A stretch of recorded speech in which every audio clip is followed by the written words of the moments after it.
आम public channel में मैं आफाक अहमद मंसूरी आपका स्वागत करता हूं। आइए आपको ले चलते हैं खबरों की दुनिया में। दुबग्गा थाना क्षेत्र में जेठा निवासी बोरिंग ठेकेदार मोतीपाल व उनकी नातिन को बंधक बनाकर लूटपाट करने की घटना का पर्दाफाश पुलिस ने कर दिया है। पुलिस के अनुसार वारदात में मास्टरमाइंड अधिवक्ता समेत 9 लोग शामिल थे। सभी आरोपियों को गिरफ्तार कर लिया गया है। वारदात में इस्तेमाल कार व तमंचा बरामद कर 45,000 की नकदी व जेवर बरामद किए गए हैं। घटना का खुलासा करने वाली टीम को 25,000 रुपए इनाम देने की घोषणा की गई है। बता दें कि राजधानी लखनऊ के दुबग्गा थाना अंतर्गत बीते शनिवार को नकाबपोश बदमाशों ने जेठा निवासी बोरिंग ठेकेदार मोतीपाल और उनकी नातिन को लगभग 5 घंटे बंधक बनाकर घर से करीब 3,80,000 रुपए और जेवरात लूट ले गए थे।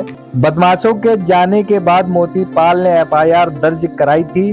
घटना का खुलासा करते हुए डीसीपी पश्चिम राहुल राज ने बताया कि घटना के बाद पुलिस की कई टीमें लगाई गई थीं। पड़ताल के बाद 9 लोगों को गिरफ्तार किया। डकैती की साजिश रचने वालों में मोतीपाल के साड़ू के लड़के विकास पाल, डकैती का मास्टरमाइंड अधिवक्ता संजय वाजपेयी, सरवन तरुण वाजपेयी, जमील चालक ऋषिकांत तिवारी, दिव्यांश भारती, नमन मिश्रा व कैफ की भूमिका सामने आई। पहले सर्विलांस व सीसीटीवी फुटेज के जरिए हरदोई निवासी विकास को ट्रेस किया गया। विकास ने पूछताछ में बताया कि उसी ने डकैती की साजिश रची थी। उसको घर में रखे पैसों की जानकारी थी। उसने बताया कि वो मोतीपाल के साड़ू का लड़का है और घर आता जाता रहता था। मोतीपाल ने हाल ही में एक प्लॉट बेचा था जिसका पैसा मिला था। घर में काम चल रहा था, इसी कारण सारा पैसा घर पर था। पैसों के लालच में उसने साथियों संग मिलकर घटना को अंजाम दिया। डीसीपी ने बताया कि मोतीपाल ने बताया कि उन्होंने कुछ दिन पहले 85 लाख की जमीन बेची थी और घर का निर्माण कर रहे थे। हरदोई निवासी विशाल पाल उनके साड़ू का लड़का है जो घर आता रहता है। उसको पैसे के लेन देन की जानकारी थी। उसने डकैती की साजिश रची और अपने मित्र अधिवक्ता संजय वाजपेयी से मिलकर डकैती की योजना बनाई। घटना के बाद मास्टरमाइंड अधिवक्ता ने सभी लोगों के फोन अपने पास रख लिए जिससे पुलिस फोन को ट्रेस न कर सके। डीसीपी के अनुसार विकास के सामने जमीन का सौदा हुआ था। रुपयों के लेन देन के बारे में पूरी जानकारी थी, लेकिन डकैती डालने गया तो घर में केवल 3,80,000 रुपए ही मिले। बहरहाल डकैतों के पास से 45,000 रुपए ही बरामद हो सके हैं। ब्लाइंड केस जिसमें कोई भी क्लू नहीं था, हमारी पश्चिमी जोन की टीम ने पूरे प्रोफेशनलिज्म के साथ जो है काम करते हुए इस घटना का अनावरण आज किया है और कुल 9 अभियुक्त गिरफ्तार किए गए हैं, जिनके पास से लगभग 45,000 रुपये कैश बरामद हुए हैं और साथ ही जो लूटे गए जेवरात थे उसमें जेवरात भी बरामद हुए हैं और जो गाड़ी घटना में प्रयुक्त हुई थी, एक वैगन आर थी और एक बाइक थी, दोनों ही बरामद की गई है। इस घटना में जो 9 लोग प्रकाश में आए हैं, वो 9 लोग में सबसे पहला जो व्यक्ति है वो विकास है, जो वादी का साड़ू का लड़का है।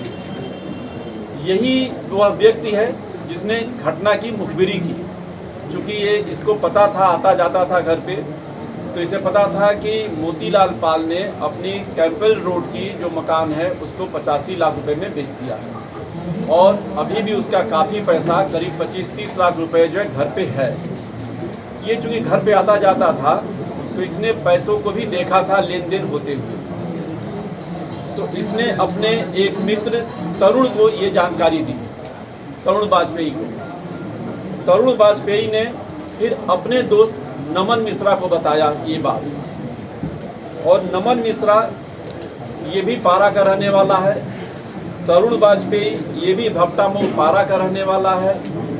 नमन मिश्रा ने फिर ये प्लान आउट किया कि इसको जो है हम लोग लूट किया जाए, तो इसने अपने मामा को बताया संजय वाजपेयी, जो कि पेशे से अधिवक्ता है, और इसने अपने 2 दोस्तों को भी इस घटना के बारे में बताया, जिसमें एक के उर्फ दिव्यांश भारती है और दूसरा कैफ, ये भट्टा मऊ पारा का ही रहने वाला है। संजय वाजपेयी जो अधिवक्ता है, ये एक तरह से पूरी घटना का प्लानर साबित हुआ, क्योंकि अधिवक्ता भी था। तो ये केस लड़ता था सरवन का। सरवन यादव वह व्यक्ति है जो कि पहले ये रहने वाला उन्नाव का है, औरास उन्नाव का, और ये जेल जा चुका है पहले लूट के मामले में, गैंगस्टर के मामले में, आर्म्स एक्ट के मामले में और 304B IPC के भी मामले में जेल जा चुका है। तो इसका केस ये संजय वाजपेयी जो देखता था, तो संजय वाजपेयी ने इसको बुलाया सरवन को, और सरवन जब जेल में था तो इसकी दोस्ती जमील से हो गई थी। जमील वह व्यक्ति है जो कि इसी घर के बगल का रहने वाला है, औरास उन्नाव का, और ये हत्या के मामले में 22 साल जो जेल की सजा काट करके अभी बाहर आया था। तो संजय वाजपेयी, नमन जो लड़का था, नमन ने संजय वाजपेयी को बताया, अपने मामा को, और संजय वाजपेयी ने, चूंकि वो अधिवक्ता है, उसके तमाम सारे जो है क्लाइंट थे, तो उसने इनको किया से अंजाम दिया गया। और इस घटना को हम लोगों ने वर्कआउट किया, बहुत ही प्रोफेशनल तरीके से किया गया। पूरे 15 किलोमीटर की रेडियस को हम लोगों ने अपने रडार पर लिया, और उसमें हम लोगों ने ट्रेस किया कि कौन कौन सी गाड़ी घटना स्थल के पास थी। तो एक वैगन आर हम लोगों को दिखी, उस वैगन आर को जो है फिर ट्रेस किया गया, फॉरवर्ड बैकवर्ड चारों तरफ ट्रेस किया गया 15 किलोमीटर के रडार में। लगातार हमारी टीम जो है, जो मैंने बताया आपको कि हमने 5 टीमें बनाई थी, टीम अनावरत 24/7 काम किया, रात दिन। एक कैमरा हम लोगों ने, सैकड़ों कैमरे सर्च किए गए। अच्छा, इसमें दिक्कत ये हो रही थी क्योंकि इस घटना का जो मास्टरमाइंड था वो संजय वाजपेयी अधिवक्ता था, और उसको सारी चीज़ पता थी पुलिस के बारे में कि कैसे कैसे पुलिस किसी चीज़ को वर्कआउट कर सकती है। इसलिए हमारे लिए बहुत टफ केस हो गया। उसने सारी मोबाइल को जो है अपने यहाँ रखवा लिया था अपने पास, कि मोबाइल लेकर के आप लोग मत जाना, अदरवाइज पुलिस ट्रेस कर लेगी। उसने ये भी बताया कि इस जगह जगह कैमरा है, तो यह इधर से मत जाइए आप लोग। तो जितनी भी पॉसिबिलिटी हो सकती थी क्राइम को डिटेक्ट न होने में, वो सारी उसने सावधानियां बरती। लेकिन फिर भी हमारी टीम ने जो है इस चीज़ को वर्कआउट किया 72 घंटे के अंदर पूरे प्रोफेशनल तरीके से। तो हम लोगों ने जब ये एक हमें वैगन आर मिली, तो उस वैगन आर को टेस्ट किया गया, लेकिन वैगन आर का नंबर नहीं हम लोग को मिल पा रहा था। बहुत सारे जगह जो है हम लोग प्रयास किए, लेकिन हमारी टीम को एक जगह जो है वैगन आर के नंबर प्लेट पर 2 नंबर हमको दिखे, लास्ट के 2 डिजिट मिले उसके। उस डिजिट को हम लोगों ने फिर टेक्निकल तरीके से, जो मोटर वाहन की हमारी शाखा है, वहाँ से हम लोगों ने मैथमेटिकल फार्मूला लगा करके, और उस नंबर को जो है किन किन गाड़ियों के नंबर, ये 2 नंबर हो सकते हैं और किस वैगन आर में हो सकता है, ये चीज़ जब ट्रेस किया गया, काफ़ी एक लंबा एक्सरसाइज हुआ। तो उसके बाद नंबर ट्रेस होकर के आया। उसके बाद हम लोगों ने उस चीज़ को जो है फिर आइडेंटिफाई किया कि ये किसकी वैगन आर है। तो जिसकी वैगन आर थी वो आसियाना का व्यक्ति निकला, और उसने बताया कि ये वैगन आर हमने अपने ड्राइवर ऋषिकांत तिवारी को दिया था, जो कि ओला उबर चलाता है। तब हम लोग जो है ऋषिकांत तिवारी जो है, जब ये इसको हिरासत में लिया गया, तो उसके द्वारा ये बात बताई गई कि हाँ, मैंने जो है सरवन के कहने पर गाड़ी अपनी प्रोवाइड की थी। सरवन यादव वही जो कि गैंगस्टर लूट आज का पहले का वांछित अभियुक्त था। सरवन यादव जब हिरासत में आया है, तो उसने बताया कि हाँ, हमने अपने दोस्त जमील को भी इस घटना में शामिल किया था, और एक वकील साहब जो हमारा केस देखते हैं संजय वाजपेयी, उनके कहने पर जो है हमने ये नमन मिश्रा है, ये जो कि पहले लूट का अभियुक्त रह चुका है। नमन मिश्रा का प्रीवियस हिस्ट्री भी है, वो लूट कर चुका है, 15 लाख की लूट यही हुई थी। तो उसको बताया कि ये इसने जो है हमें ये बात बताई थी, तो हम लोगों ने प्लान आउट किया था। फिर नमन मिश्रा को जब पकड़ा गया, ट्रेस किया गया, तो उसने बताया कि हाँ, हमने अपने दोस्तों कैफ को और के को जो बुलाया था घटना में शामिल होने के लिए। और फिर तरुण वाजपेयी का भी ये दोस्त था, तरुण वाजपेयी। और फिर ये विकास को बताया कि हाँ, विकास जो है ये इसने हमको बताया था, और विकास आज मैं इसके घर जाता आता था। तो इस तरह से हमारी टीम ने प्रोफेशनल तरीके से पूरी घटना को जो है 36 घंटे के अंदर 100% वर्कआउट किया। मैं पूरी पुलिस टीम को जो है 25,000 नगद पुरस्कार देने की घोषणा करता है। सर कितने की लूट हुई थी, कितने का सामान गया था? चूँकि 45,000 रुपये आपने बताया कि बरामद हुआ था और जो पीड़ित परिवार है उसकी तरफ से करीब 4 से 5 लाख रुपए की बात कही गई थी और सामान्यतः इतना ही जेवरात उन्होंने बोला था कि इतना ही जेवरात दिया था। तो क्या जो सामान बरामद हुआ है उसमें और इसमें अंतर है या जो ले गए थे उतना बरामद हुआ? हाँ, जो वादी द्वारा तहरीर दी गई थी उसमें 3,80,000 रुपये लूटे जाने की बात बताई गई थी और कुछ जेवरात की बात बताई थी। जब ये गिरफ्तार हुए तो इन लोगों का जो है इनसे पूछताछ की गई तो हमें बरामदगी अभी 45,000 रुपये के लगभग 45 रुपये की हुई और इनके द्वारा बहुत सारे पैसे जो है चूँकि घटना में जो भी 3 दिन लगा है इन लोगों ने खर्च कर दिया तो इसलिए जो है वो कोई इसमें डिस्क्रिपेंसी नहीं है और जो जेवरात लूटे गए थे वो जेवरात भी सब बरामद हुए हैं। तो घटना बिल्कुल टोटल जितने लोग इसमें शामिल हैं इसके अलावा भी कुछ और है? जी, आपराधिक इतिहास है। मैं नहीं, इसमें केवल 9 लोग ही थे या और लोग भी इसमें शामिल हैं? 9 ही लोग थे टोटल पूरी, क्योंकि हम लोगों ने एक एक व्यक्ति के साथ कड़ी से कड़ी घटना को वर्कआउट किया है। तो आखिरी व्यक्ति जो है विकास पाल मिला हमको, आखिरी व्यक्ति था विकास पाल। चूँकि हम लोगों ने वैगन आर के ड्राइवर ऋषिकांत तिवारी से घटना को खोलना शुरू किया और आखिरी व्यक्ति उसी का रिश्तेदार विकास पाल मिला जो कि इस घटना की मुखबिरी किया। लेकिन नमन मिश्रा जो है पहले ही लूट में जेल जा चुका है, जो इसका मित्र है। ये मवैया लूटकांड जो 15 लाख रुपए का हुआ था उसका ये अभियुक्त है। दूसरा अभियुक्त जो सरवन यादव है ये बहुत ही शातिर अभियुक्त है। ये गैंगस्टर में, लूट में, आर्म्स एक्ट में और 304 IPC में बताया अभी इसमें जो है जेल जा चुका है हत्या के मामले में। तो ये सारे जो है इनकी प्रीवियस क्रिमिनल हिस्ट्री है, बहुत शातिर अपराधी हैं, बहुत ही शातिर तरीके से। और सबसे बड़ी बात तो अधिवक्ता महोदय का है जिन्होंने की सारी घटना को जो है बहुत ही शातिर 354 का मुकदमा उनके विरुद्ध भी कायम है अधिवक्ता के।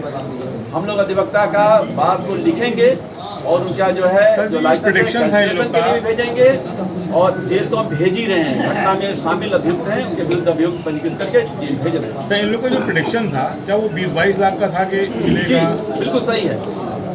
अभियुक्तों को प्रेडिक्शन ये था कि इनके पास 25 लाख 30 लाख रुपए हैं और उसके लिए इतनी बड़ी घटना इन्होंने स्ट्रेटजी बनाई और उसमें शामिल। हालांकि उतना मिला नहीं।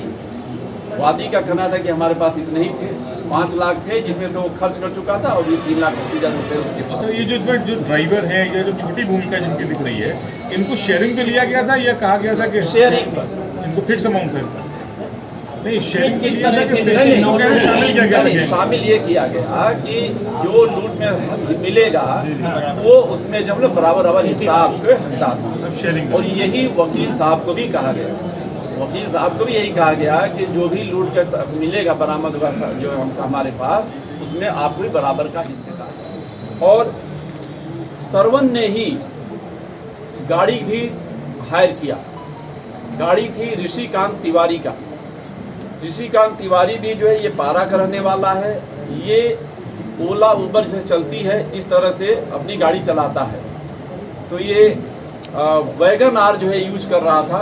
तो चूँकि ये सरवन रहने वाला तो उन्नाव का है, लेकिन जो 0 पॉइंट हमारे यहाँ पारा में है वहाँ पर ये चाय वाय की दुकान पर बैठता था और वहीं ऋषिकांत तिवारी जो वैगन आर का ड्राइवर है ये भी वहाँ पर बैठता था। तो इन दोनों में दोस्ती हो गई थी। तो इसने बताया सरवन ने कि ये काम करना है, उसके लिए गाड़ी की ज़रूरत है, तुम अपनी गाड़ी जो है दे दो। तो इस तरह से ऋषिकांत तिवारी अपनी वैगन आर के साथ घटना में शामिल हो गया। घटना जो 7/8 की रात हुई है उसके पहले भी इस घटना को करने के लिए ये लोग प्रयास किए। ये 6/7 की रात भी आए थे और उस दिन भी जो है रात में जब ये आए घटना करने के लिए तो जो वादी मोतीलाल पाल है इसका नाती उस समय जो कि वहीं सोया था बाहर, वो जग गया और उसने इन लोगों को टोक दिया। तो जब टोक दिया तो चूंकि विकास इनका रिश्तेदार है तो विकास को ये लग गया कि हमको पहचान लेगा और हम लोग पकड़ जाएंगे। तो इसने घटना को उस दिन मना कर दिया। ये घटना 6/7 की होनी थी तो वो उस दिन नहीं हुई और फिर अगले दिन 7/8 को हुई। जब ये लोग घटना किए हैं तो चूंकि विकास को सारी जानकारी थी कि कहाँ घर में कैसे एंट्री होती है, कहाँ क्या चीज़ हो रहा है, क्या घर बन रहा था, तो उसमें सारे बाड़ बंधे हुए थे बांस के। तो विकास जो है उस पहाड़ पर चढ़ करके ऊपर छत पर गया, वहाँ से नीचे कूद करके अंदर से इसने सिटकिनी खोल दिया। फिर सारे अभियुक्त जो है अंदर गए और उन लोगों ने घटना को अंजाम दिया। चूँकि इसमें और विकास स्वयं बाहर आ गया क्योंकि वो पहचान जाता। तरुण वाजपेयी जो कि विकास का मित्र है, ये चूँकि बार बार ये भी जाता था वादी घर पर, तो इसको पता था कि वादी की एक नातिन है, उसका अमुक नाम है, तो उसको जानकारी थी और चाबी वगैरह सारा जो है उसके पास रहता है। तो जब घटना हुई उस दौरान जब हमें एक इम्पॉर्टेंट क्लू मिला कि उसने एक व्यक्ति ने, वादी की नातिन ने ये बताया कि एक बदमाश हमारा नाम लेकर के बोला कि इसके पास जो चाबी होगी और ये जो है इससे ले लो चाबी। तो ये हमें एक अहम क्लू मिला। लेकिन चूँकि अंधेरा था, कहीं कोई लाइट नहीं थी, तो घर के लोग पहचान नहीं पाए किसी को। अगर लाइट होती तो तरुण वाजपेयी जो कि अभियुक्त है और वो मौके पर गया था, 2-4 बार उससे पहले भी जा चुका था, तो बिल्कुल पहचान में आता। लेकिन चूंकि अंधेरा था इसलिए पहचान नहीं हो पाई। अगर आपने हमारे चैनल को सब्सक्राइब नहीं किया है तो आम पब्लिक चैनल को सब्सक्राइब कीजिए और हाँ, बेल आइकन जरूर दबाइए।